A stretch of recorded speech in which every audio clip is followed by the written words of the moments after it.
Hold on.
Hello, hello, hello, and welcome to another exciting episode of Zoom Hope Live.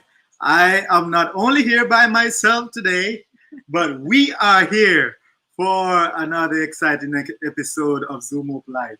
You right, babes? Oh, sure we are. Okay, so today we're going to have a wonderful time, and we are not only here by ourselves, but there's also the Andersons, London and Ephraim. How are you? Yes. How's things? How are you guys doing? Doing good, doing good. Oh wow! Yes, No, yes. no, no. They Today, asked for it, right? The people asked for it. They asked for us to bring our spouses on. They asked for us to be intentional about bringing our spouses on, and they asked for a number 2 about marriage. And we had such a good time last time that these guests, the guests that we're going to be introducing in just a moment, they're going to be reintroducing themselves a little bit. You all are familiar with if you were here for the first conversation about marriage, keeping it fresh, and this is part 2 today. yes, people were really exciting. I'm very excited about that, and we thought that it's important for us to listen to you, the Zumo family, and have a part 2. In fact, we're looking forward to in the future even to have a marriage seminar on Zumo, so that we can continue to enrich marriages and do some great things. So that's something we want you to look out for. But today we have our blessings with us. All right. And we want to take the time to introduce you to or allow you to know those persons who have been a blessing or continue to be a blessing in our lives. We could start with Ephraim, London. All right. I guess Tell us that a means little bit about yourself. Who is that means I'm supposed to speak now, or Yeah. Okay. My name's Ephraim Anderson. I was born and raised in Cleveland, Ohio. Uh-huh. I met London, my lovely wife, at Oakwood University in Huntsville, Alabama. Started dating and courting there. Eventually, we got married after I finished seminary. Uh-huh. We moved to Lubbock, Texas, where I began working as a chaplain intern, and have since shifted into full-time work as a chaplain, and I currently work as a hospice chaplain. Okay. So who saw who first? You saw London first, or London saw you first? How did that story go? London saw me first. Ain't nothing wrong with it. All right. Yes. Were you asking for the whole story or just that part? I think you was asking for the whole story. No, we don't need to do the whole story. some cliff notes. London saw me, and the rest, as they say, is history. All right. Awesome. Well, I could give a little bit more because it wasn't all peaches and cream right from the beginning. It wasn't all Mhm. sunshine and daisies. It wasn't all wonderful at the beginning. And Yeah. so yeah, so I was like, oh, this is a nice guy. Let me get to know him. So I would set up game nights at people's house. I even set up a game night at his house because we had mutual friends. And so from there, I was like, I want to see this guy in his element. And so that was the way that I let it know that I was interested by creating group gatherings around us. Okay. Is how I went about that when we were in school. All right. So, London, you could engage Cora now. All right. So Shakara, how did you guys get to know? Who saw who first? Tell us. Well, first of all, I'm Schkara Green, Yes. and I work in the private banking sector here in the Bahamas, where I was All born right. and raised. And I did my bachelor's at NCU, and that's where I met our host and your host, Larry. And I think I saw him first. So then, what was the next step after that? What was the next step after seeing him? Well, I mean, like, after seeing him, I watched him for a while. I liked him. And I was like, well, if you don't approach me, I won't approach him. Yeah. So, he came to me one night and he said to me, Cara, I want to talk with you. And I said, you want to talk now? He was like, how about tomorrow? So he, got cold feet at first, Yeah. but he came back after a while and he, told me his interests and his motives. And we, got it on from there. Yeah. But she never let me know that she was onto me, right? Because I would feel it would be easier, but she makes it So it hard. made you more nervous. She was holding her cards close to her chest. But we actually met each other the very first day at university in orientation line. I saw this nice damsel with some food, and that's how we engaged. She wanted a space in the line, and I said, okay, I could keep the space. She had to, go to the dorm to do some things, and I said, well, if you give me some of the food, then we could keep the space in the line, and that's how we started. We had some really good time together at Northern Caribbean University. But one of the things that I what really draws me to Cara more than her personality and her love for God was her dedication to achieve and to strive.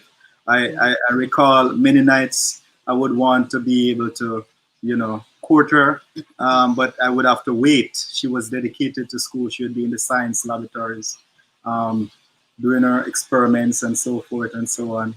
But just seeing that drive and dedication to aspire and to grow, it pulls me to her, and she continues to do that. So, yeah. And for Larry, I liked his ambition. He was very on fire on campus, very involved, very well known. He loved to be involved in church activities, and I was drawn to that.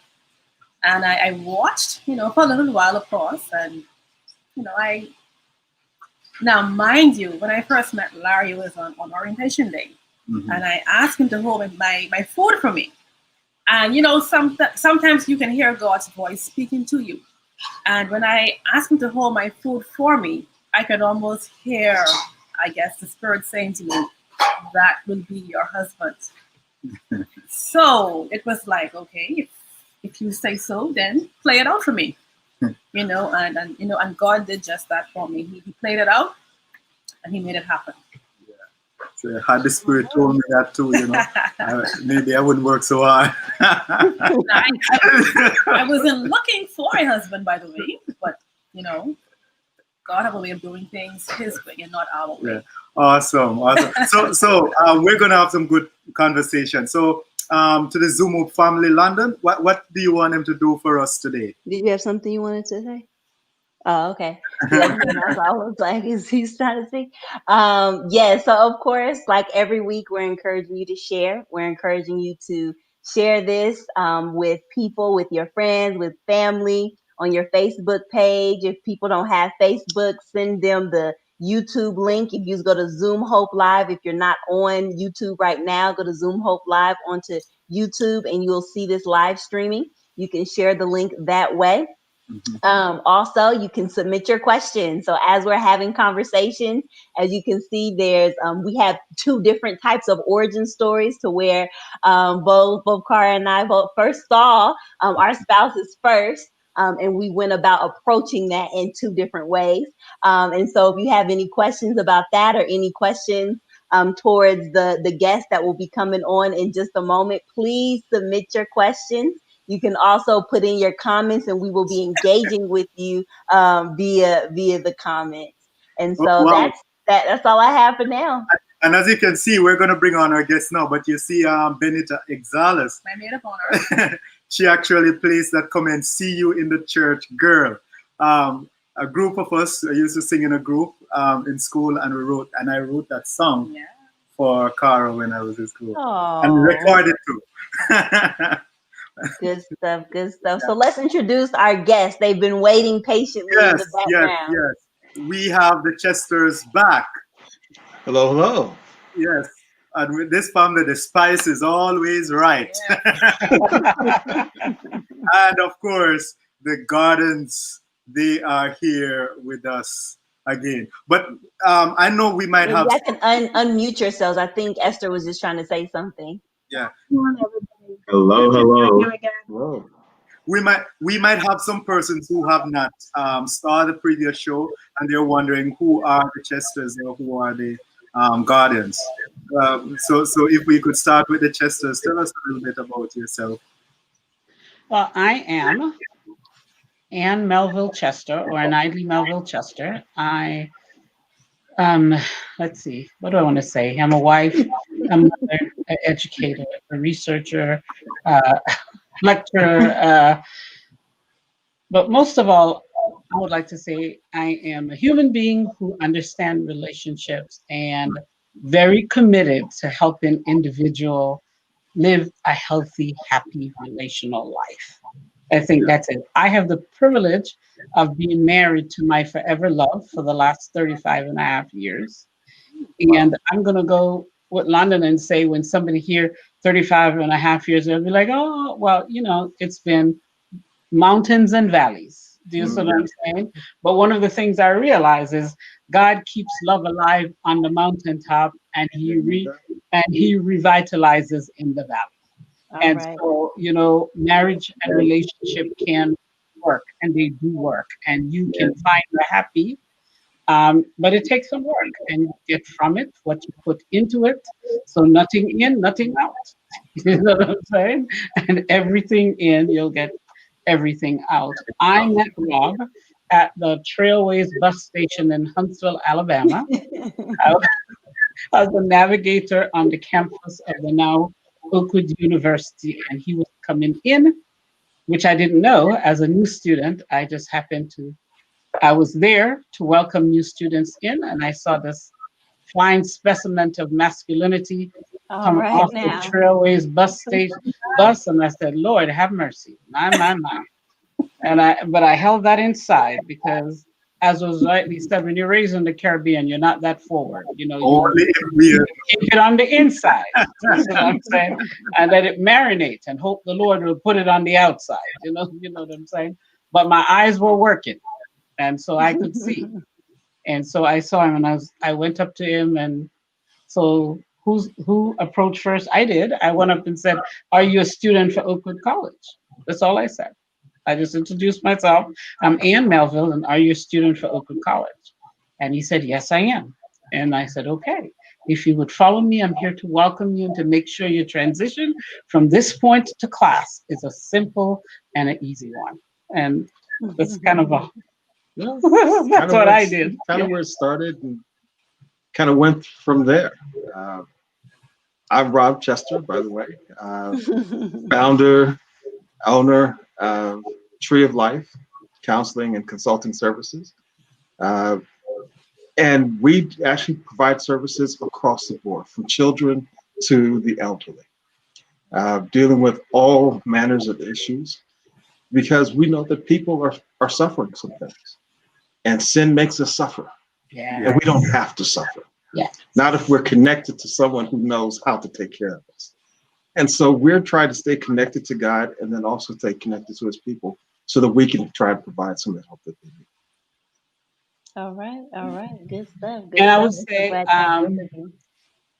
most of the things that we've learned about marriage and relationship, we learned from each other. Going to school was a good thing. We didn't say that. We both have PhDs. I mean, that's okay. Our parents are proud, so is our family. But, the bottom line is that it is about relationship, and it's about meeting people where they are and trying to help them get to where they need to be. And so we approach that from the vantage point. And I didn't say we're in practice together, we're private practice together, which is, it's interesting. It's a very interesting thing to work in COVID-19, to live, work, and dwell, and together, and to enjoy it. Yeah, it is. It really is, and so it's good. It's good to be at this place in our life right now that we can be in ministry, and I consider what we do ministering to others and being in ministry to help families and to help relationships grow and get better. Without a doubt. Yes, and now the Gordons, if you two can tell us a little bit about yourselves and how you met and all that good stuff. So let me introduce the stuff you're willing to share. Let me introduce my wife. My wife is Esther Nikita Valerie Gordon. We've been married for 17 years come this December. She's the last of 5. Interestingly, I didn't have to contend with the older brothers because we got along pretty good. But she's the last of 5. And truth be told, even though it wasn't a notice or a check mark, she saw me first. Because in 1997, this was 22 years ago, as a freshman advisor, I was So we have some similarities with the testing. Yeah, as I was working as a freshman advisor there at Western East College, my recollection is that she came and asked a question there in Main Chapel, and I turned around, saw her, heard her accent. I realized that she was from the Bahamas. I asked her name. I asked her if the gentleman who I knew, Dr. Hannah, if he was her father. She said, "No, that's my brother." And then, it was just a little friendship. We became friends over the next couple of years. There was no initial interest. It's just interesting how the Lord developed our relationship, because we're friends. We sang together on the choir. I would tease her every now and then, on campus, stuff like that. And then we were both elected to student government. I was elected to be the USM president, and she was elected to be the secretary. And in that time, working relationship. in that time, let's just say the opportunities opened up, and a good working relationship developed into something else. So, amen. Some other things later on. All right, so you have your personal secretary with you. All right. All right, well, the spice is right. Both of you, we met at the police college. Now, Esther, we're having a hard time hearing you. Yes. I want to hear what you're saying, Esther. Can you hear us? Hello? I can hear you check, much 1, 2. better, Delthony, than I'm hearing Esther.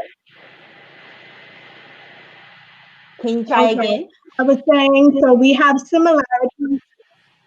I was saying we have similarities to both Larry and Schkara, and also the Chesters, because we met at the same college, now university, that Larry and Schkara met at, and we also met in the student orientation process, like the Chesters.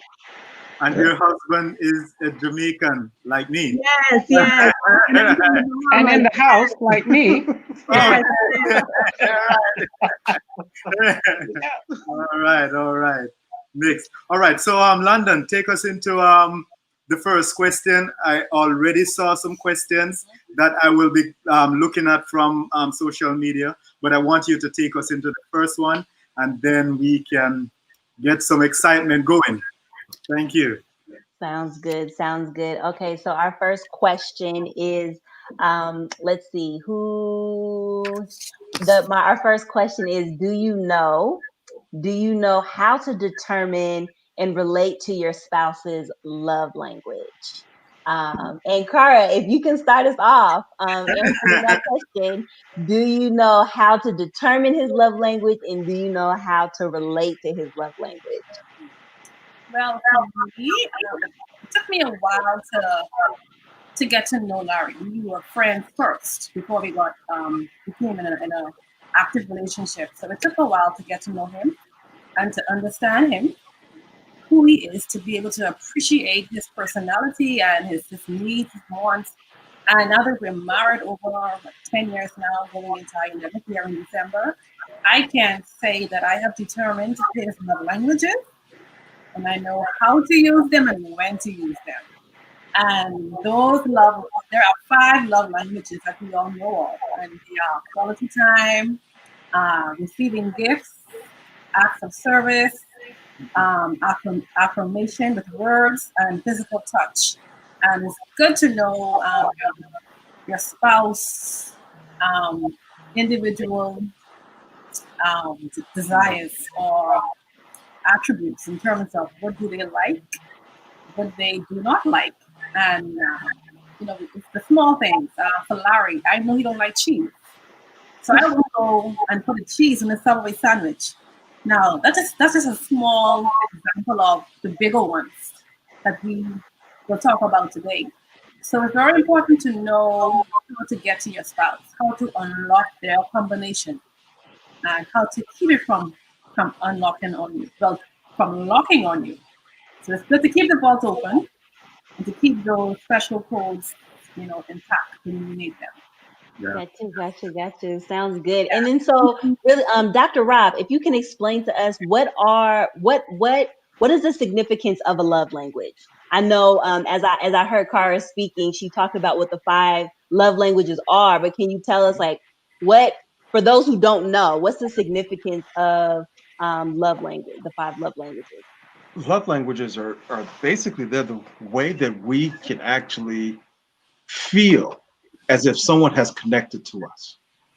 And so if I'm someone who likes touch, when someone touches me, I feel a connection to them. And so that's kind of my love language. It's like, okay, I can get you get my attention when you touch me.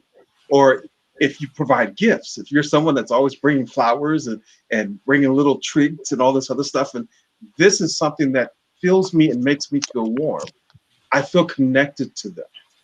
And so what these 5 love languages do, it allows us to kind of get a peek view of the person as to who they are and what they really seek for in connection. Yeah. No, that's good. I think that was a perfect illustration of what they are. The love languages tell us how we can better love our spouses, or what makes our spouses, or what makes the other person feel loved, feel connected, feel cared for, feel paid attention to, and things like that. Delthony and Esther, either one of you can respond to the same question about do you know your spouse's love language, and if you do, how have you determined it, and how can you relate to it? Here's what's interesting. We did the marriage assessment. It was done on us prior to our marriage when we were getting marriage counseling, and we touched on various ways in addressing how you express love, and all of those things are important, definitely important, and they have their place. But one of the things that we've shared with couples over the years is that the love languages are more often caught than taught. You can do an assessment, and a lot of times you check certain things, and it will bring back, okay, this is your love language. But as you begin to live together and relate with each other, you learn things about yourself that you didn't know, and you learn things about your spouse that you didn't know, and then all of a sudden you realize that there's something else that tickles your fancy, or he finds out something else, some button or something that that either makes you work or that turns you off, And sometimes it's a lot different, or it expands on some of those things that we did by the book. You know, he's saying that he loves it all. He loves it all. He loves it all. And you know, Delthony, I will have to agree with you. The thing about love languages, it's not something that you get from an assessment. It's not something that you get from filling out paperwork. It's really something that your partner communicate to you about how it is that they like to be loved. How is it that they like to be communicated with? How is it that they like to be engaged? And it grows and changes over time. Their core love languages, the 5 love languages are core love language. But for most couple, it's more than one. So Rob likes physical touch and words of affirmation. Okay. It's not just one over the other. I like words of affirmation and I love gifts. You know what I'm saying? You know, I like to feel appreciated. You know what I'm saying? So it's not just one thing. So I think sometimes, to your point, Delthony, Pastor, people get stuck. They did the prepare, enrich, and it reveals something about the partner in year 1 of their marriage, and they stay there in year 20. It's like there's no growth. They didn't learn anything more. They took that assessment, they walked with it for 20 years, and every reference they made was to that first year assessment that they did together. And we miss the part that we grow, we evolve, we change, life experiences changes, our thinking changes, our feelings. Once we've had a baby, it changes our body. So all of these things are not taken into account. And we're using first year evaluation to live a 20-year marriage. And that's so cool.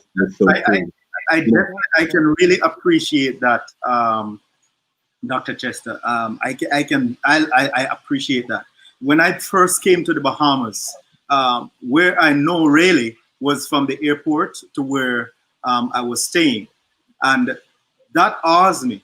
It was a nice experience seeing that, and then start to go around the island. I start to see the beaches, but that experience, it was more to the Bahamas experience than that. So the same thing within the relationship. When I know Cara in school, there's some things that I realize she likes. I realize she likes the gifts and so forth. I give her those. But as I become into her more and spend more time with her, I realize that the experience or her needs, it's more than just want a big teddy bear. You know, but she's going to want to sit with me and talk with me, or and sometimes just to hear me listen, not having anything to say, but just hear what she has to say. And that's a part of love language. And what I really appreciate about the love languages is that it's not so much how I want to be loved in the relationship, but it is how Cara needs to be loved. So I spend time placing my love in her basket so that she is full. And when she is full, her overflow will impact me. But I don't do that so or expecting her to love me.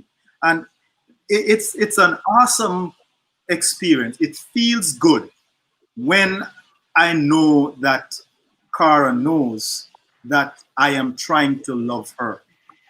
That's good. That's And, good. Right? Something that stood out. and there are times when we are to ask our partner the question, if I was loving you the way you want to be loved, what would that look like? I think we need to ask that question. If you were being loved by me the way you want to be loved, what would that look like? And because you know, we shouldn't walk around our relationship guessing what our partner needs. There should be some willingness to ask the question and get the answer. Because I might be doing everything I think Rob would like, has nothing to do what he would like, because I'd never asked the question. I'm just doing what I think he likes. Yeah. Meanwhile, if I ask him the question, okay, babe, if I'm loving you the way you want to be loved today, what does that look like? And give him the opportunity to answer that question, because I might learn something and it will improve our relationship.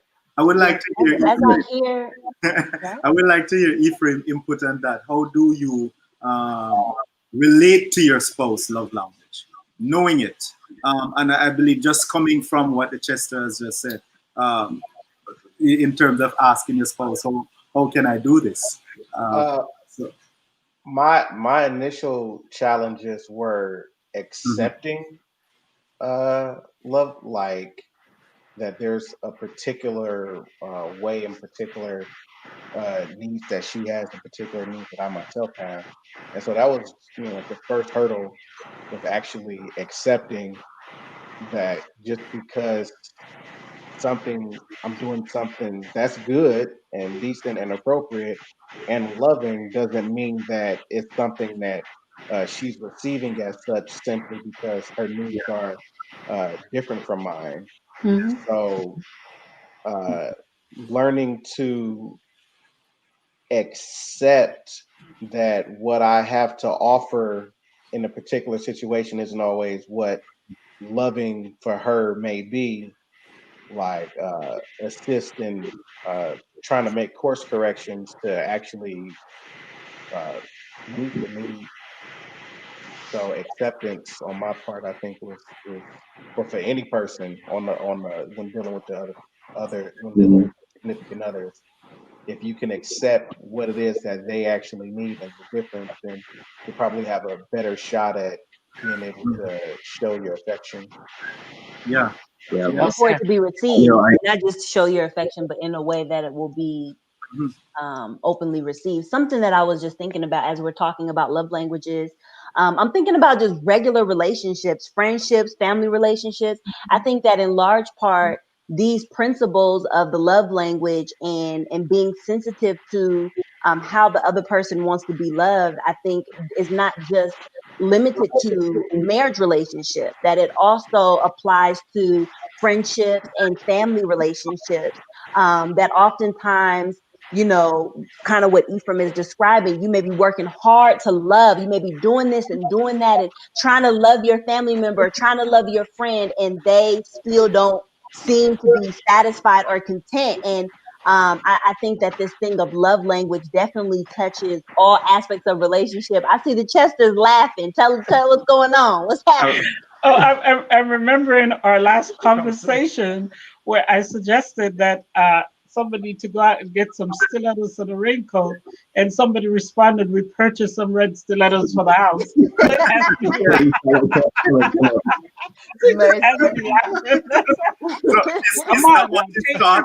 Is that what is taught is what is caught, and that's right. Love must be something that is practiced. Yeah. And, the thing about this is that many times persons just live together and grow old. Will you still love me when I'm 64?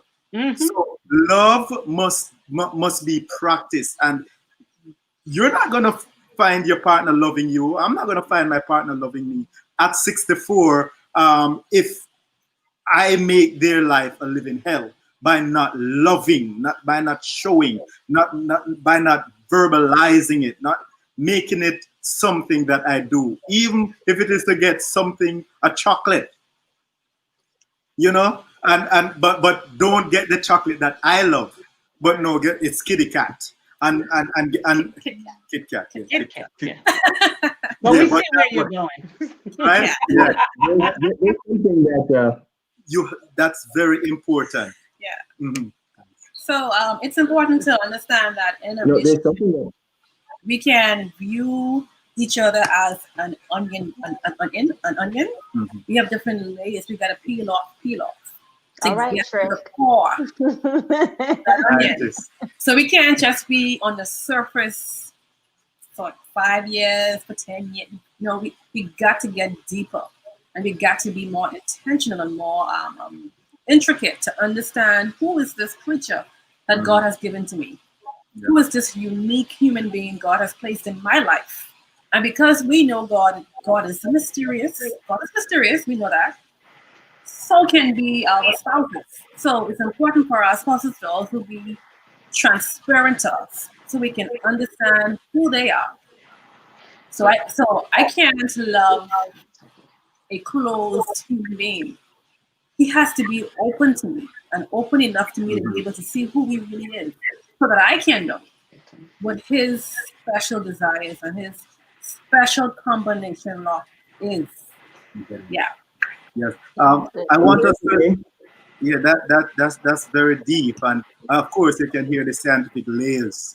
But we'll take the gardens, and then I want to go to the Zoom family because there are quite a bit of comments, and I want us to chime in a little bit on some of those. So, well, I mentioned something on a side note. We're kind of multitasking here because there's a virtual Pathfinder camp going on in another room in the house. So we're sharing some of the Wi-Fi. Okay. But even as I think about that, connection, even if we speak, even if I know what her language is, and there is nothing to convey what I'm actually saying, if there's no initial connection, then the language is of little to no use, right? We're able to communicate right now because we have a connection, and by the grace of the internet, there's no Wi-Fi interference that's going on. So we're able to communicate, right? Yeah. The thing with the love language is the love language has to be used within the context of honesty, right? If I know my partner's love language, but I use that love language simply so that it can benefit me, even though, okay, I know what I want, so I know what she wants, so I'm going to do this because this is her love language. Really, I'm keeping my own love relationship because it's not being couched in the context of honesty. And you mentioned there, Larry, about what will happen 10, 15, 20, 30 years down the road. That is what really determines how it's going to last, because love cannot grow outside of the context of integrity, outside of the context of honesty. And if I'm abusing the love language so that I can only get what I want, you see, the intention is to recognize that love is other-centered, right? Yeah. It's not about what I want out of this, right? It's not what I can get out of this, but you've seen somebody who you love, who you want to pour love into, and then of course the next thing is you got to recognize you got to be plugged into the power source of love, right? I mentioned this last time that one of the things I pray for is, Lord, you're gonna love my wife, but I want to be the pathway, the conduit of your love to her, and let me express that love that you have for her through me. And man, when we take that approach, praise God, you'll never ever run short. Yeah, having a flow of love. Thank you. All right, we're going to social media now. I see we have a lot of Zoom family. I see Anastasia Bridgewater, content viewer, Karen Kellerman, and of course we have our social media contributor, Colin Major. I see we have so many others. I will continue to call your name as we go on, but I just want to appreciate you again for continuing to tuning in to Zoom Up Live. I want to give you a love challenge at this time as I begin to take these comments. The love challenge is, if you have a picture of your partner, you can post it on social media and say something nice about that person that you that is everything to you. So please do that. Now I'm going to go to the first question. I don't want to use this one because I believe. All right, let's go with this one from Colin. So marriage is hard work, and we'll ask the Chesters to start, and then Ephraim could pick up, and then we'll come right around to the gardens, and then Schkara could end it. So we want to spend some time on this. So marriage is hard work. Marriage takes time, commitment, sweat, and even tears. And if if it just left sitting without a proper care, it will become stagnant. Sorry. How do you refresh your marriage? Sorry about that. I have to be trying to look over my computer to see the script. All right. So how do you refresh your marriage? Of course, in this context, testers. Okay, he says go for it. So I'm going to. But first of all, there are a couple of recommendations I'm going to make. It's something that we practice. So annually, we do a marriage checkup, a relationship checkup. Okay, and it's COVID might get in the way this year, but we usually go away. Okay, on a vacation, typically about 10 days, maybe a little bit more. And the first day or two, we do a check-in with each other about a relationship. So the question that both of us have to answer for each other is this: how did I do last year as a spouse? How did I do in this year that's gone by? Did I love you the way you wanted to be loved? Did I, it's that little evaluation. And so we check in with each other about how did we do? Now, this is not an easy conversation to have, because going back to what Pastor said, it takes honesty. You have to honestly answer the question. So I'll say this in talking about refreshing marriage. When I did this with Rob one year, I thought I did a really good job. I went on this vacation feeling really proud, like I had really just knocked it out of the park. And so we got to, I think it was Iberia Star in Jamaica. No, Grand Baja Principe in Jamaica. And I'm figuring this is going to be a great 10 days because I did a good job. And so I was very anxious to ask the question. So I decided to volunteer to ask the question first because I thought I'd done such a wonderful job. And so I asked him after we got settled, we're sitting on bed, and I said, well, babe, how did I do as a wife last year? And, and I'm pumped. I'm ready. This is going to be a great review. And he said, you didn't do so good. I said, say what? Come again? I don't think I heard you. Repeat that. And he said, oh, I don't think you did that well. You missed some key things. Okay? You missed some key things in the relationship. And, that hit me kind of hard. First, like, what do you mean I miss? I started itemizing my goodness, just in case you missed these things, buddy, over the last 12 months. Let me demonstrate for you my evaluative report and how wonderful, I did. And then he said, yeah, you did. That was wonderful. But you missed the most important thing that I needed from you. And that was your time. Wow. I didn't have much of your time in the last 12 months. You were so busy with everybody and everything that you forgot about me. Wow. And I was like, actually, I was a little mad, to be quite transparent. The report was a C at best, you know what I'm saying? And I thought I had done A work, you know what I'm saying? And so when he asked the question of me, wow. I started out taking the fact that I was hurt in responded to him. I started, well, now you want to talk about somebody who didn't show up? And I actually started that way in my response. And then when I got to the end of that statement, I said, no, that's all wrong. That's all wrong. That's not true. You actually did very well. You were a good husband. You were there. You were supportive. You were on it. You spent time. I had to be honest with him. I had to first swallow that I missed a key thing for him, and then be honest with him about the fact that he didn't miss anything. He was on it all during the year. And so how do you refresh your marriage? To answer the question, with honesty, with integrity, with truthfulness. With check-ins. With check-ins with each other. Gotta have check-ins. With asking the tough questions. Because as soon as you start realizing there's a distance here, or there's something that's not rubbing or seeming quite right, check in. Check in.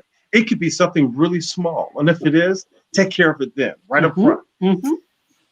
Because you don't want to if it's the size of a mustard seed, and you're like, nah, I'll deal with it later. It becomes a mountain. Or no, it's not that big of a deal. But eventually it becomes a mountain, an entire tree. It has its roots and it's planted and it's giving all kinds of fruit that you don't even want in your house.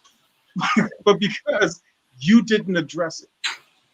And so sometimes the things that happen between us, they're really small. Sometimes we put large things on, but it's really small. When we start looking, okay, well, I've worked all day and I'm tired. Okay, so you're tired. I recognize that you're tired. So let me just hold you. Yeah, what am I going to do about your exhaustion? Yeah. Let me just hold you. Or you know what? I'm tired too. Why don't we just lay together? It's not really doing a whole lot or spending a lot of money. It's a matter of tuning into each other and understanding, okay, let's keep doing this. Because if I don't tune in, one of two things are going to happen. I'm going to tune into something else. Or I'm going to turn the TV off completely. Yes. All right. And neither one of those are going to do well. I think the Chesters have sufficiently responded to the social media post. I want to move to the next question. And we could start with Ephraim. What would you consider to be the greatest challenge in marriage?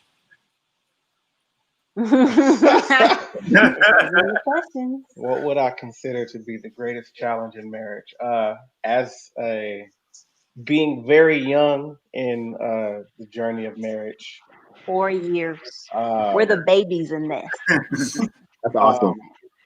The greatest challenge, I think, is, it comes back to some of what we've already been discussing, is respect in respect in like what your spouse needs and your ability or inability at times to meet those needs, and how you respond, how both of you respond to a need not being met. I find that to be the most challenging, because neither person's gonna get it right all the time. Nobody's gonna be performing at 90% or 95%, like with these things, like, because we're human and we're gonna have our shortfalls. And so how grace is applied in shortcomings and how grace is applied in successes, I think that's what I've viewed as the most challenging things. How you respond when the ball is dropped, and how you handle your significant other when you have been let down.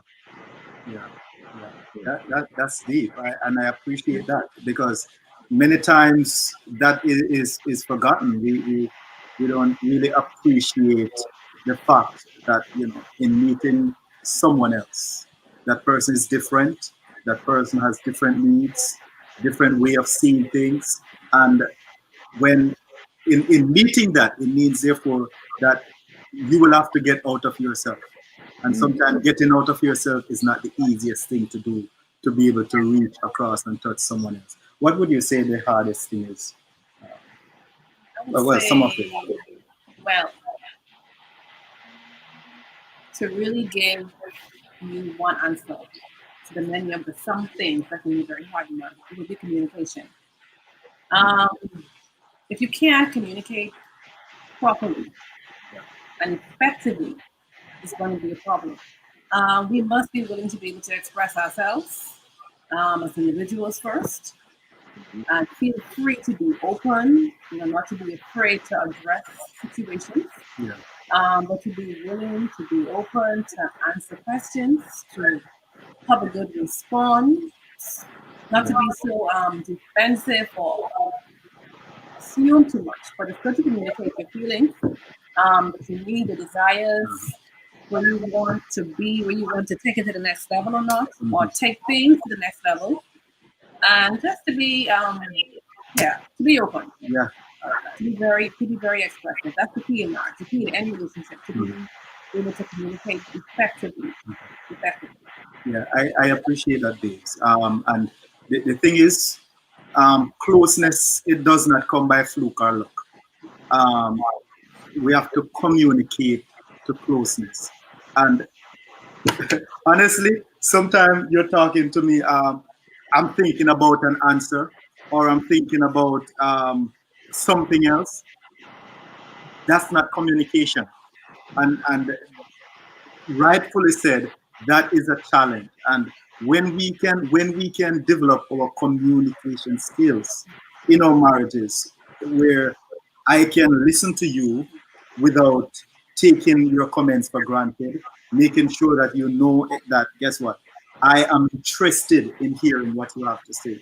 It does something that even if I don't have the answer. Even if, as a marriage couple out there, you don't have the answer, you already engage in something that is beautiful, which is listening to your spouse and begin to communicate the closeness. Very good. Thank you so much. Let me hear the gardens. If we just use something that most of us probably have in our cupboard, and especially as it's getting down to winter time right now, especially for those of us who are further north, we talk about flu season. Everybody wants to load up on vitamin C, right? Just remember vitamin C. And it's the same thing that we've all said, it's communication. Yeah. All relationships, bar none, will nosedive without communication. And there's an example I like to use. I first heard it in the lab that I grew up in. That's my parents' lab. As I mentioned in the last time we had this discussion, we're a part of a family ministry originally called Bonding the Heart for Home. And my parents in their retirement have continued Family Relational Health Services International. And it's this little statement. There's a husband and a wife who went to a counselor. It looked like they were on the brink of some divorce. And the counselor said to the wife, what's been the issue? Well, she said, my husband doesn't love me. He doesn't love me. And the counselor turned to the husband and said, don't you love your wife? And he said, listen, on the day we got married, I told my wife I loved her. Don't you think if I changed my mind, I would let her know? You see the problem? He's saying, listen, I haven't changed my mind on this. Yes. I told her I loved her. Nothing has changed. So there's no need for me to keep saying it. But love is not about this one deposit, right? Love continues. Love is fluid, right? It has to. And we talked about the connection. We mentioned it. We mentioned the relationship last time, and just like you check the vital signs of your health, you got to check the vital signs of your relationship, right? Again, coming from Bonding the Heart to Home, you got to look at how is your connection? How well is it established? Is it do you have a good connection in order to convey the message that you need? Do you have a good rapport? Do you have to, is one person folding their hands while the other person is talking, or is the other person distracted? Is there mutual benefit in that rapport? I want to interject with this question here from Doris and Dorset. How do you keep the line of communication open when there are differences of opinion? Because sometimes the differences of opinion seem to be sparking. I see the Chester say that, but before you respond, let me finish here what the garden has to say, and then we could go back to the Chesters. And London, we want to hear from you as well. Oh, okay. So, all right. So, in that order.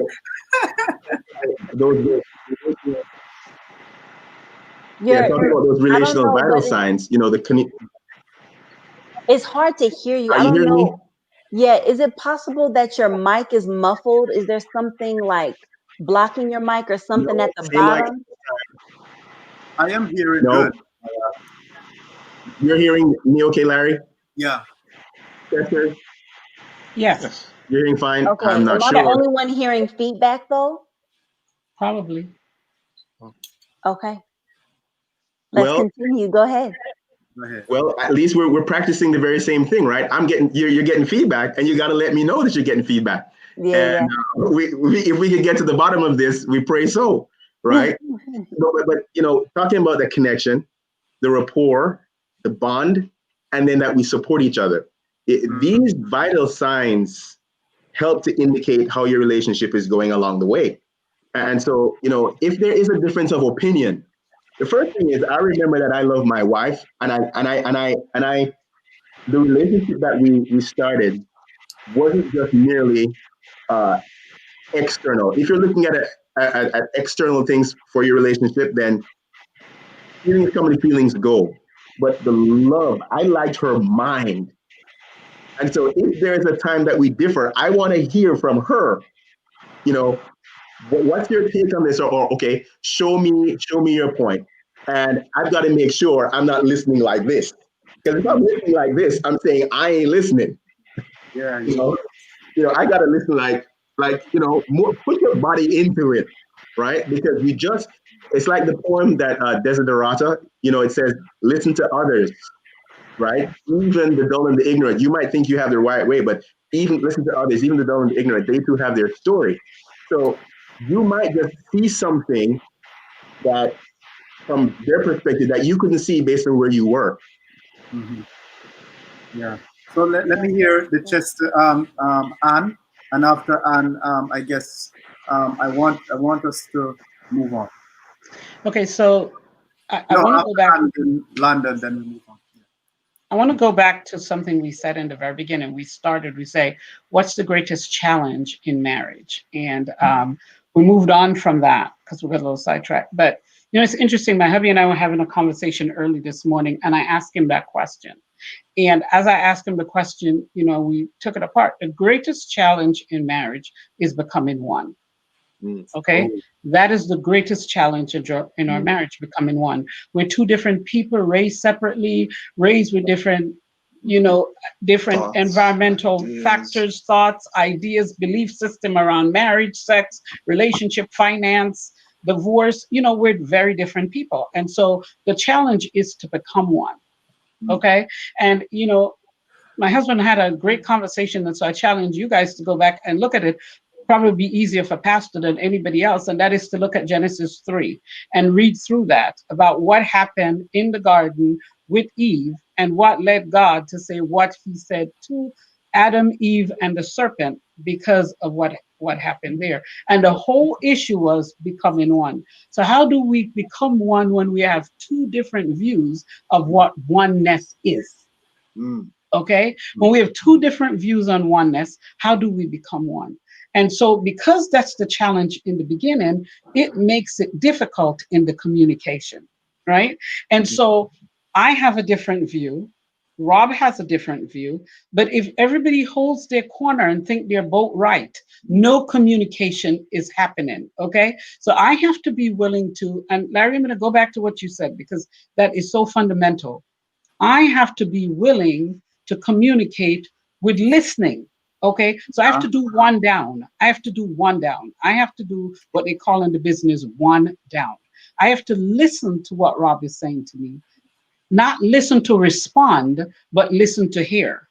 Most of us listen to respond. So we don't even get what the person is talking about because we're building our response to whatever it is that they're saying.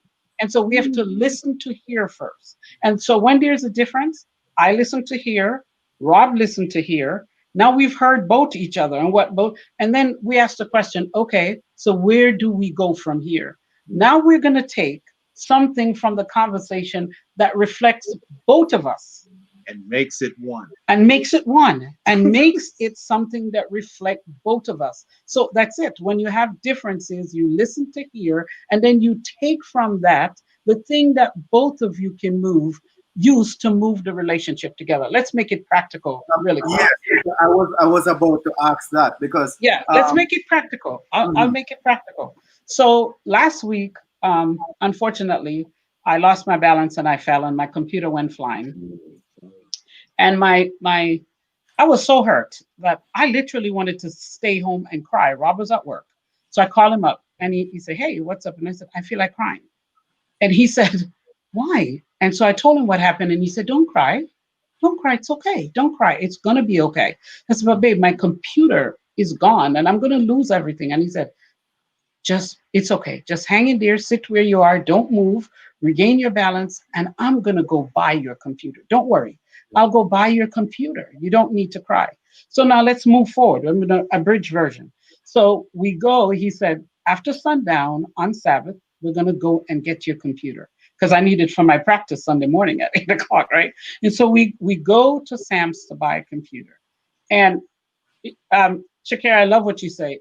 My husband, when it comes to buying things, he looks at what he wants. He does not look at the price. This is not his thing. He's going to look to see what it is that he needs, and he's picking it. And then I'll say, "So babe, how much is that?" He said, "I don't know. I just know this is what I want." And so we're in the store. This is the practical example.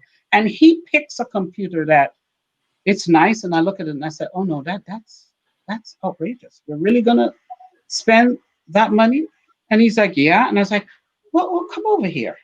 And we went down the aisle and I showed him another computer. Okay. And I said, "Now, what does the computer that you pick out have?"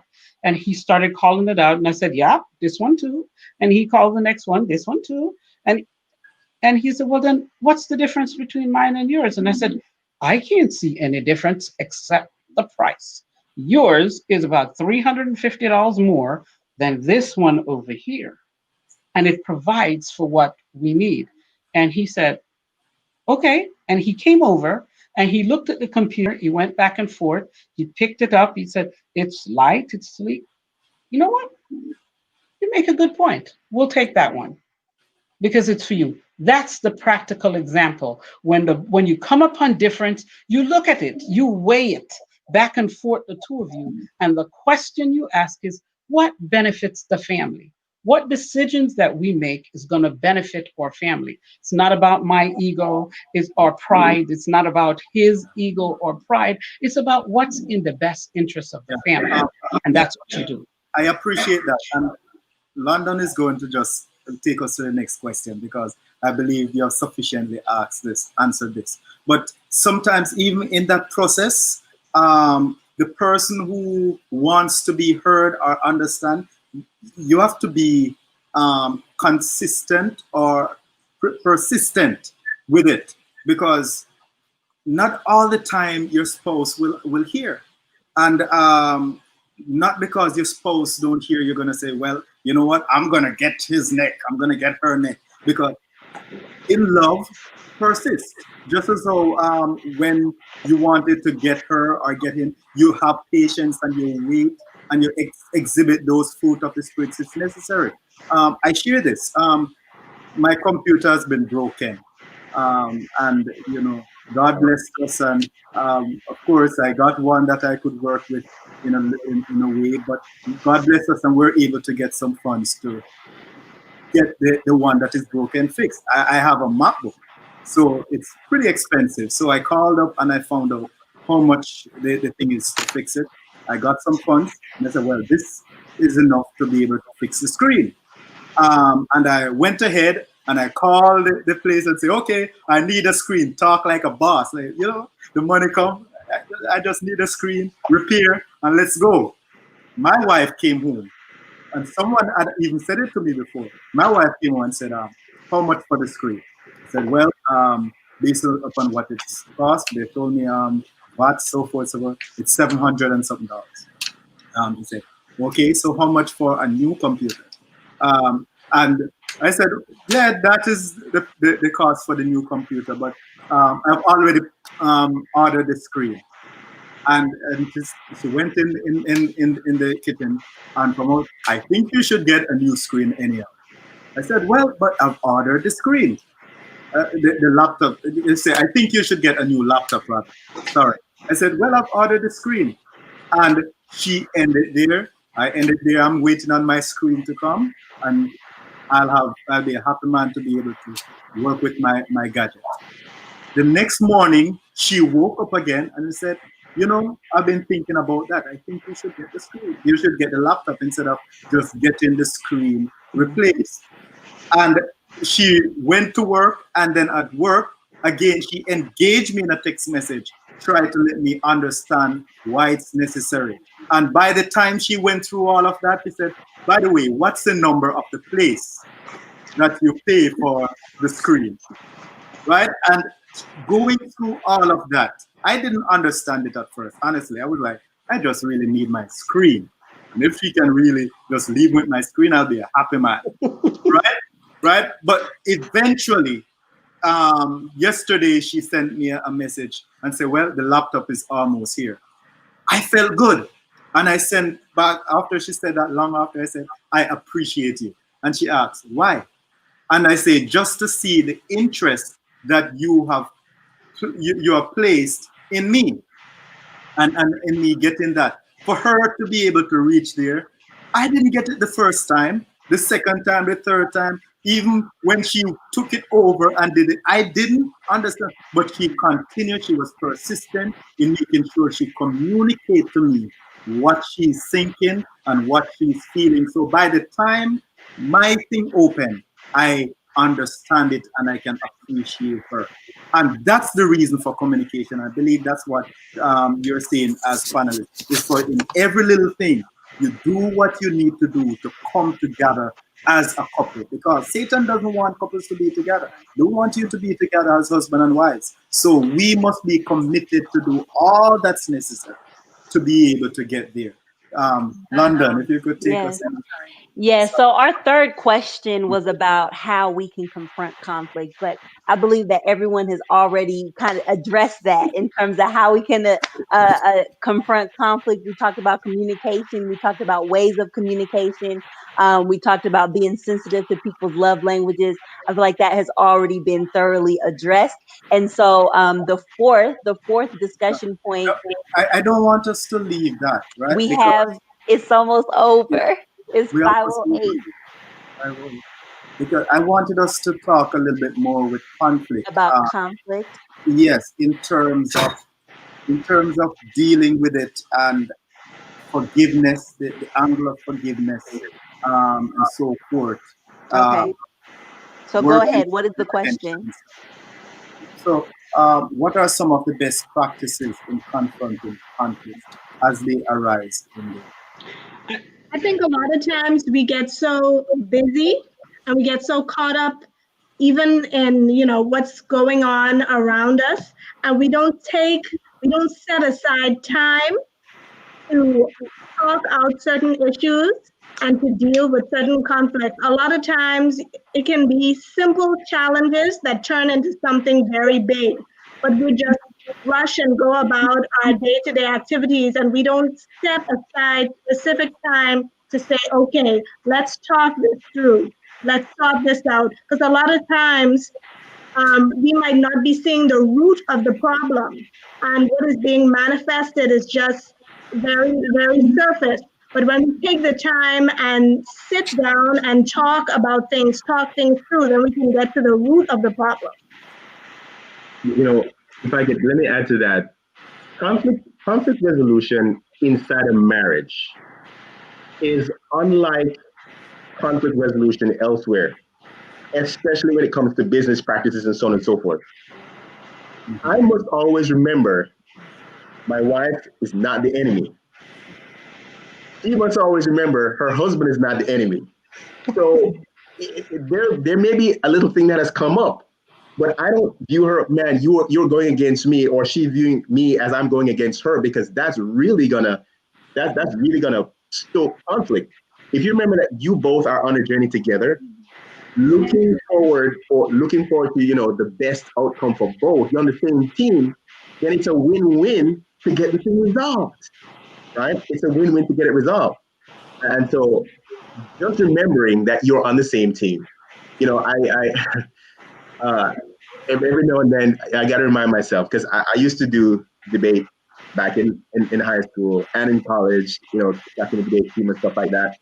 But you can't take that approach into match. Like you said earlier, listening to hear a point or a loophole where you can come back in and win an argument. That's just not gonna, that's just not gonna cut it. I'll allow somebody to go on with this, but there's something I wanted to mention pertaining to maintaining some of the beauty and the simplicity in your marriage. But go ahead, and I'll come back to that. No, go ahead. Go ahead. Oh, well, there's some little things that you used to do at the beginning that you don't do anymore. Like okay, wife comes in, maybe it was a long day at work, whatever, right? Pouring out listen, this is simple. Just pouring out some orange juice. She goes in and you come in and surprise her. You'd be surprised just to see how the simple things, right? Just that little touch, that maybe can you hear me? Taking off the shoes. Huh? Yes. Taking off the shoes, yeah. Listen, those things don't cost a dime. And you can do those things, right? Listen, you can pretend and play foolishly just the same way it was kind of cute with each other back 10, 15 years ago, or 4 years ago, Andersons, right? You just do it. Those some of those little things that would cause the giggles, right? Just letting down your hair and being truly simple. Because a lot of times it's easy for us to look across the street or look on Facebook and see what some of our friends who, they're married, a couple years maybe above or behind, and what they're doing, and say, oh man, look, I wish we could do something like that. But you can turn, your bedroom into your own, ideally, listen, and enjoy each other. And if you have children, lock them out. Lock them out of the room. I wanna jump in and join you in that thought. I think, one of the things my husband said to me, maybe 15 years ago, he said, I cannot leave home and go slay dragons and come home still slaying a dragon. Okay? Home has to be a soft place to fall. Okay, it has to be a soft place to fall. And I think that, as you're talking about takeaway with conflict resolution, let the problem be the problem. Yes. So if you're talking about the fact that somebody is a spender and that, using the money thing, because it came up before, so I'm trying to find a quick way to drop some nuggets. Okay, so if we're talking about somebody who's a spender, who's always spending, and money is the issue, or money management is the issue, stay there. Don't go with you're a spender, you don't make the money, I make the money. Now we talk about blaming and shaming. Talk about the issue of, dear, when we have a budget for food and that budget is used for shoes. See, I'm talking to myself, I don't do this. Okay, is shoes. It really affects our bottom line because we didn't budget for that. So what is it that you need that's not being met for you? Why you're dipping into the food budget? I mean, let the money be the problem, not the person be the problem. And if we solve conflicts, like you said, Delthony, and I love it, in relationship, it's different. You're not in a boardroom. So you've got to ask about unmet needs. The things that cause marital conflict and in harmony is when somebody's need is not being met in the relationship, when someone doesn't feel loved, when someone doesn't feel appreciated, when someone doesn't feel like their needs are being taken care of. That's where the chaos begins. So ask the question. And some of us are afraid of the question. Are your needs being met? Is there something that you need that's not being provided for? Ask the question. I'll use a quick example. This morning, go ahead. Go ahead. Okay. This morning, my husband and I were talking about, the practice, and we're thanking God for his blessing and the support. Appreciate everybody out there that's been supportive to us in one way or another. And he said, but I've observed that we're now so busy with the practice and trying to ensure its success that we're not taking any time to appreciate each other and spend time with each other. Let's be intentional about changing that. Okay, so there you go. We have to look at issues and let the issue be the issue and not let each other be the issue. That's what I'd say. I'd just like to chime in real quick on that. When it comes to conflict, usually we approach conflict as I. Mm-hmm. When in marriage, we should approach the conflict as we. How does this affect us?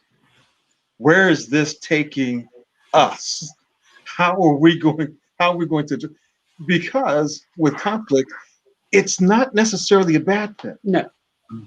What it does is in a sense, it forces us to step out of ourselves to become more one. Mm-hmm.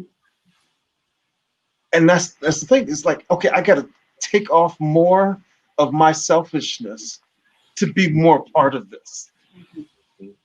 And that's my conflict. Sometimes it's personal, that I don't want to take off my selfish self.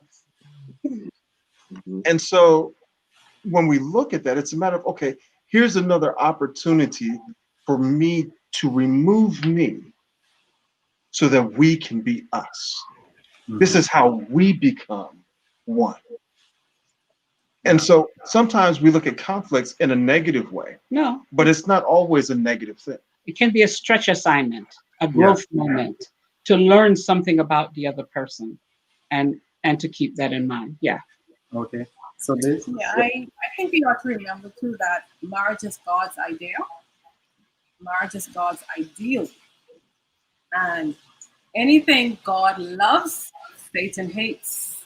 So he will try his best to make sure that marriage becomes, or some things in marriage become a conflict. So it's very important to know how to get out the conflict. And as you guys had rightly said, to be open, to be honest, to be true, and to try our best to resolve the issue before it becomes a big tree. Because once that tree sets to the ground, it's an issue.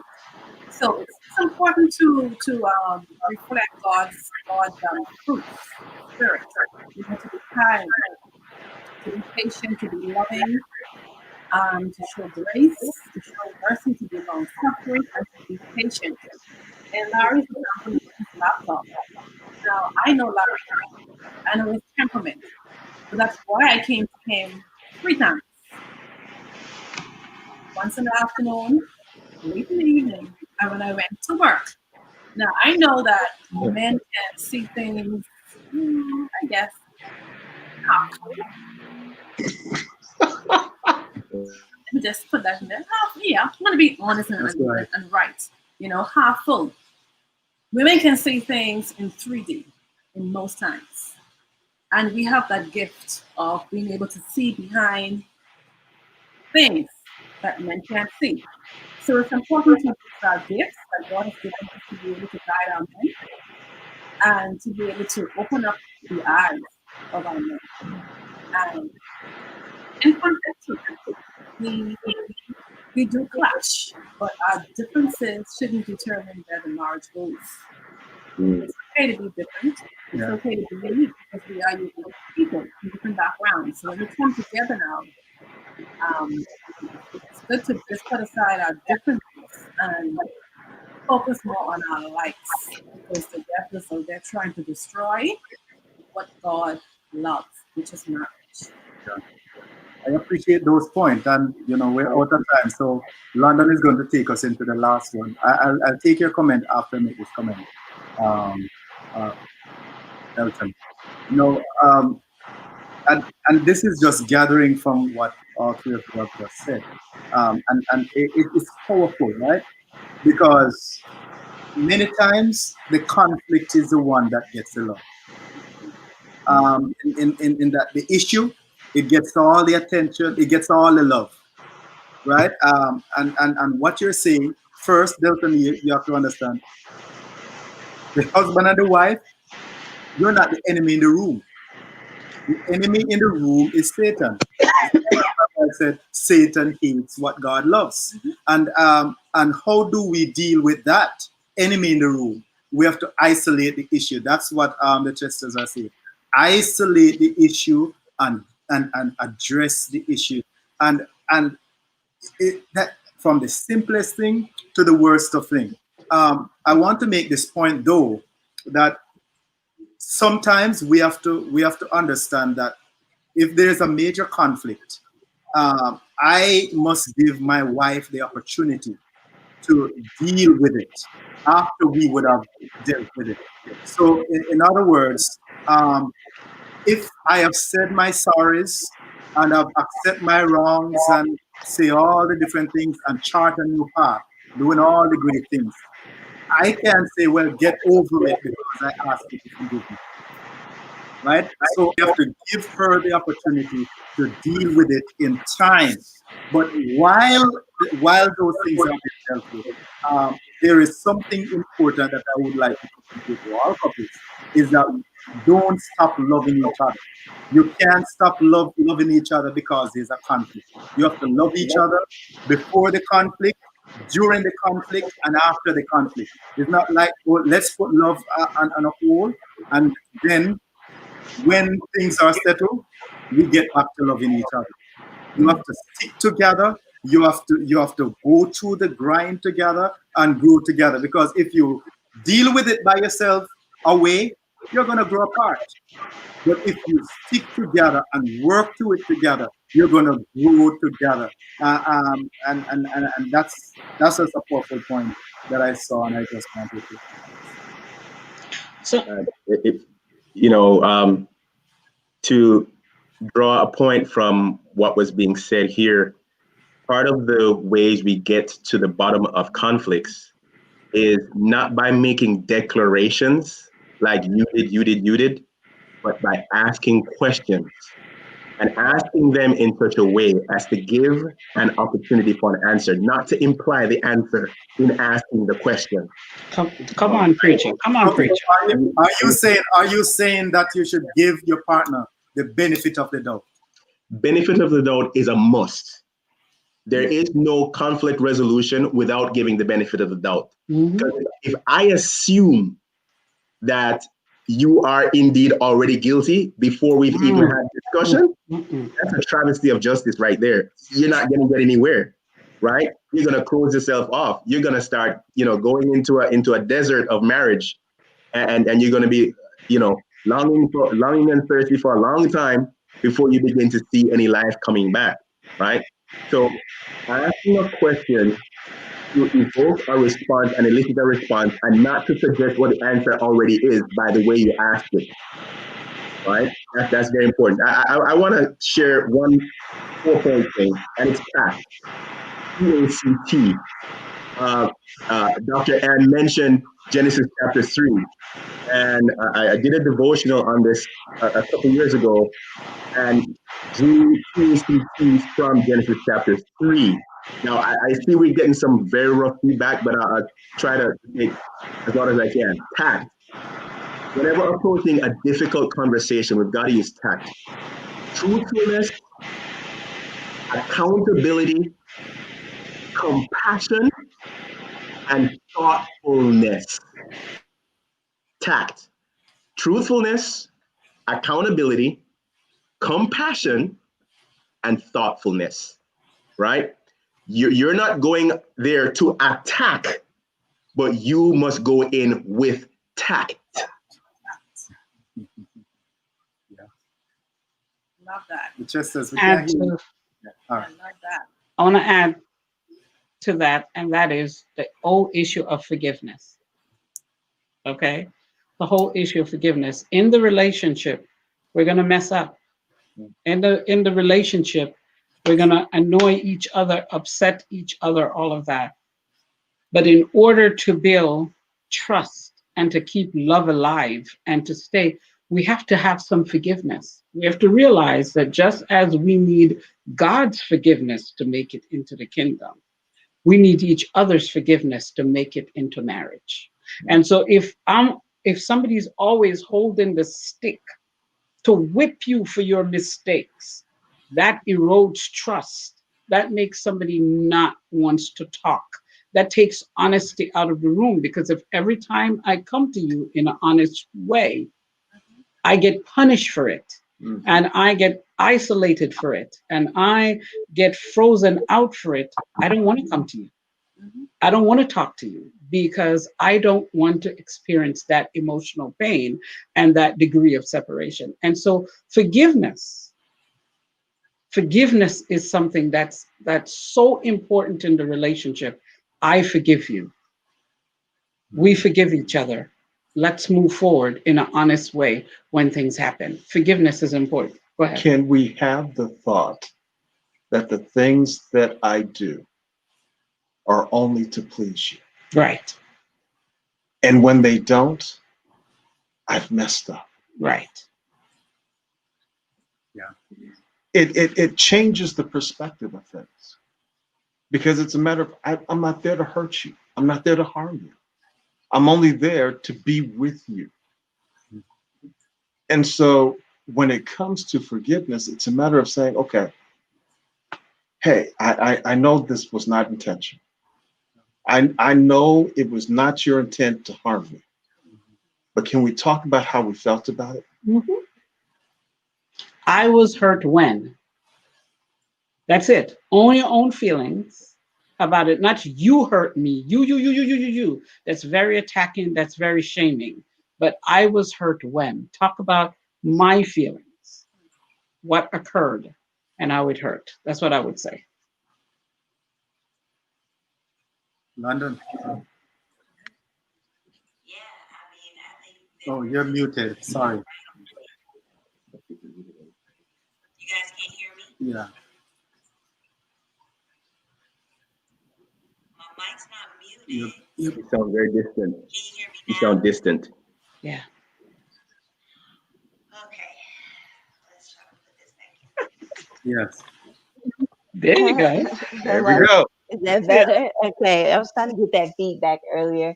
Okay, so yes, our last discussion point is similar to what you guys have already actually been doing, and that is just to share a message of hope with married couples who are experiencing on how to experience a fulfilling marriage. And so just maybe something that you've already said or even something new to just kind of highlight a message of hope to those married couples. Once again, in light of COVID, they say that divorce is on the rise, right? Just like it was in other countries that experienced COVID before us, that divorce was very high at the end of it. And even once COVID was controlled in those other countries, people are still following through with those divorces.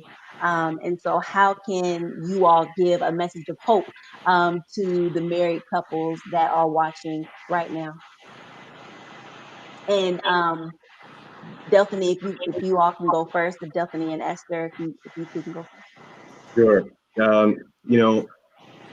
Remember that the conflicts or the challenges that come up in your marriage, they're not what define who you are. You're not defined by the conflicts or the problems. Recognize that conflicts and problems are not unique to you. Those marriages that you see go happening and people look happy, they've been through their situations. You might feel helpless, but never feel hopeless. Helplessness is something that we all go through, but always hold on to hopefulness. Always hold on to that, because once there's hope, you're gonna have there's gonna be life. Nothing takes God by surprise, and we can't say this enough. Marriage was God's idea. Always bring Him in to all the challenges. Make prayer a priority. Right? God is still in the miracle working business. I've seen it. A marriage is on the verge of divorce, a husband or a wife, plotting to possibly even kill each other. But God can turn things around. I've seen it happen. I'm not making any story up. I've seen it happen. And to where it's better than it was before. Amen. So you might feel helpless, but never ever feel hopeless. God is still in the miracle working business. What I've taken away from it, from what all of you have said, is a lot about selflessness and not being selfish in the relationship. Even when I think back to the different ways in which we express love and show love, it shouldn't be about what I want and what I desire and what's my love language. It should be more about what can I do to show love, to please, to express love to my partner, my spouse. A lot of times we live in a world where everything it's about, me, I, and what can I do to feel better? What can I do to please myself? But that's the wrong idea to have. We really need to be giving love, and we will automatically receive love when we give love. As we're giving love, as we're sharing, it will automatically come back to us. And just a reminder to everybody to stay connected to him, and he will help us to stay connected to each other. Amen. Amen.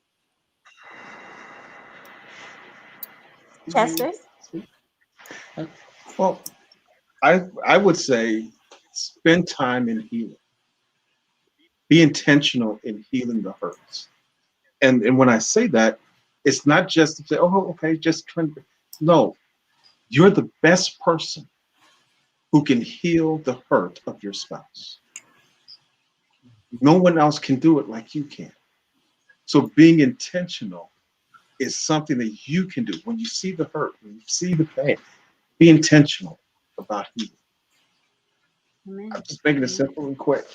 I will add to that the only thing that COVID-19 did was emphasize the fact that a relationship was in trouble.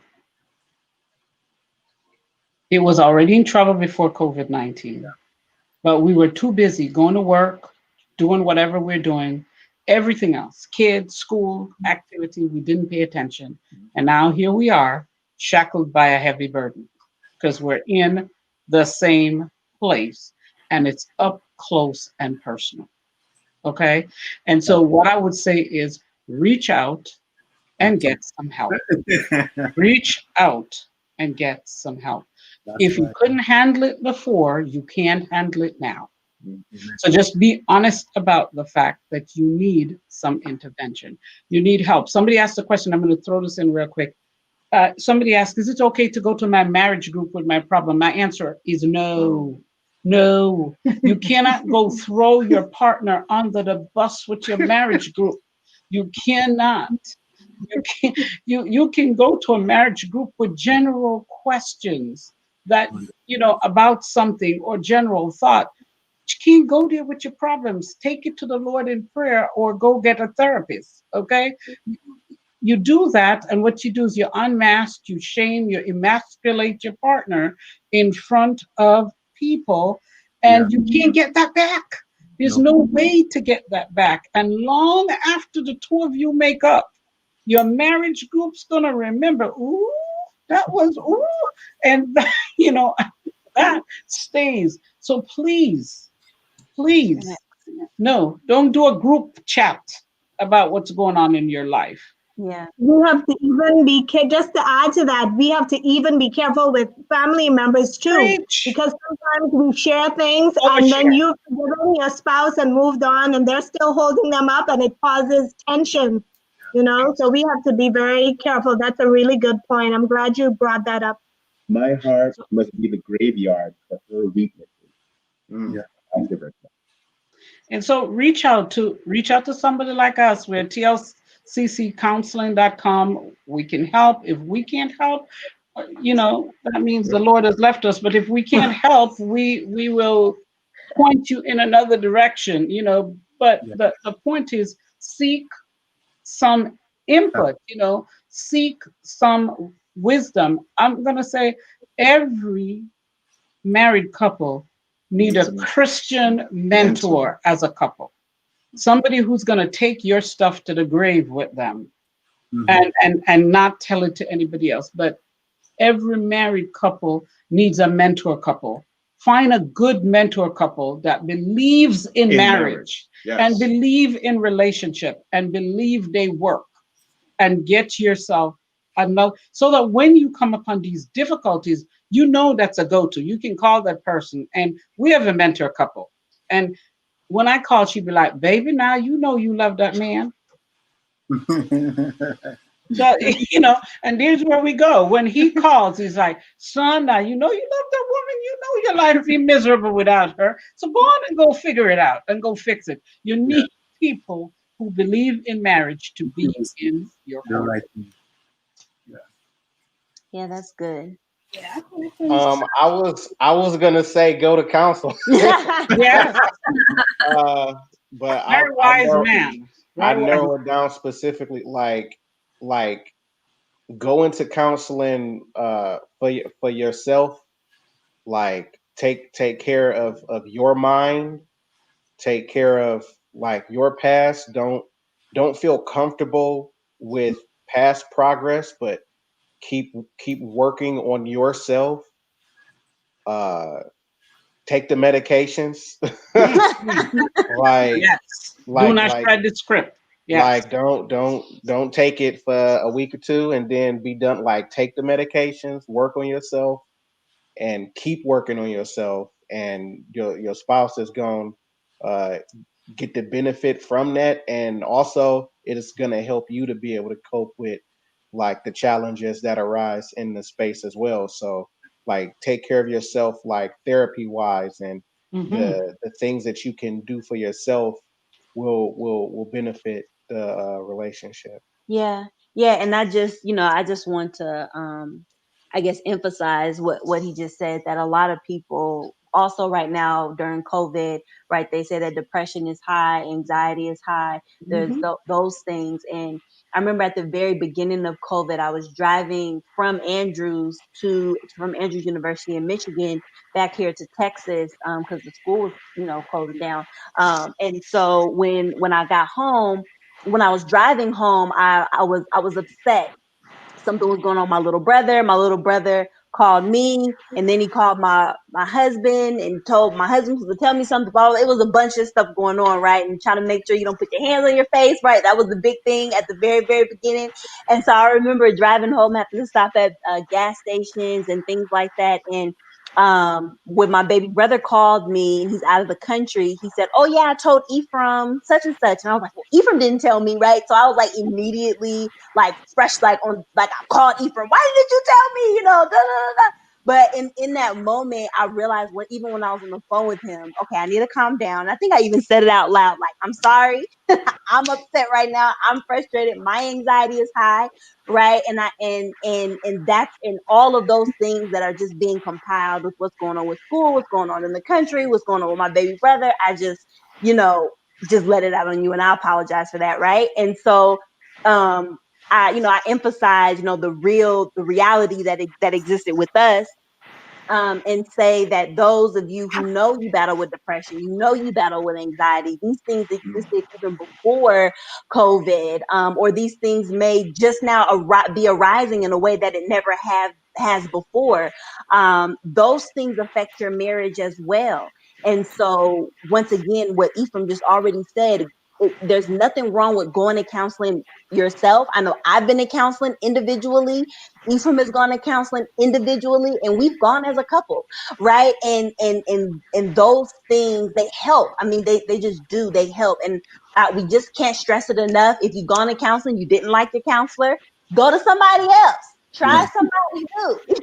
There's a bunch of people in the world that somebody may fit for you, and sometimes counselors only fit for one particular thing, and you may need another counselor for a different type of issue, and that's okay as well. And some of you may be saying, I don't have the money, what's going on with COVID, or even before COVID, I don't have $150 or $200 or whatever. There are counselors that will allow you to pay them less than that. Okay. And so it's just a matter, once again, of searching, of asking. You may see one price, but if you call the phone number and tell them you don't have that price, they may be willing to work with you. And so that's both for individual counseling and couples counseling. I appreciate you saying that, London, because and also insurance. I mean, we accept insurance. I mean, so you just have to treat it like you would anything else. Do your homework, do the interview, check into it, ask the questions. It's one phone call away from the rest of your life. and how you live the rest of your life. And somebody can say, one of Miss McReynolds, one of my favorite songs that I have these days is "I Make Time for the Things I Value." Right? Y'all have heard that song? I'll make room for you. There you go. There you go. I'll make room for you. And so the bottom line is, in a relationship, we have to make room for each other. Room in our finances, room in our emotional, room in our spiritual. We have to make room. So you may have to juggle something, but make a phone call and ask someone. Say, I see this on your website. Is that we know what we do, And so, but we do it when we get a phone call. We're not going to stay here on social media and say, or reduce prices. You make a phone call and get a conversation going, and then we will work with everyone individually. But the bottom line is seek some help. Yeah. Reach out to someone and seek some help. And practically speaking, right? I'll speak for ourselves. And I know we have to end. We're way past time. But you may have a Hulu account, an Amazon Prime account, a Netflix account. You know what I'm saying? Whatever these subscriptions, maybe you need to cancel those. Come on, preacher. Yeah. Just put them on pause, just for a moment, so you can have a little bit money. What things are important? Where's your money already going? And how are you investing in your marriage? So those are some practical tips on how to make some room in your budget, so that you can get the help that your marriage needs, that your relationships need. Yeah. Larry, did you have anything to say to close? My wife, and then I can give an input. Marriages are ordained in heaven, but they live here on earth, right? So let's not make marriage here. Yeah. Let's not make marriage more difficult than it really is. If you need help, or you need to understand how you need to be, instead of adding more sewage to your drinking water, try to keep your water as pure in your marriage as possible. Don't add things to the water that you have to drink right off. It makes no sense. So keep your water pure. If you don't know how to keep your water pure, get help. Read a book, Google it up, find a good friend that you can talk to, or find a professional counselor to help you through the process and the journey of marriage and to what God intends for it to be. Awesome. Thank you so much. I would like for the Chesters and the Gardens to please post your link in the chat so that persons can actually see that. So please post that as we prepare to end. But time just go away, just like that, and we just skim the surface. But before we actually come to part 2, London and I, we have been in conversation, right? And we're committed to having a marriage seminar, a Zoom Hope marriage seminar, right? And it's coming.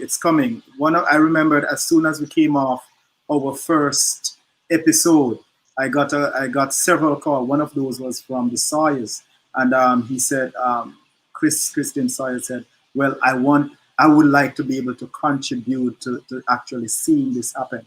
And they are good resource too, as married people who can really help to build others. So we're going to have this marriage seminar coming up. But my final point as we segue and close, I always say this: love each other. How do you do that?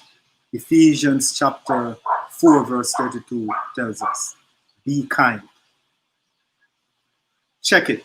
Whenever things get out of whack, it is because we're not kind to each other.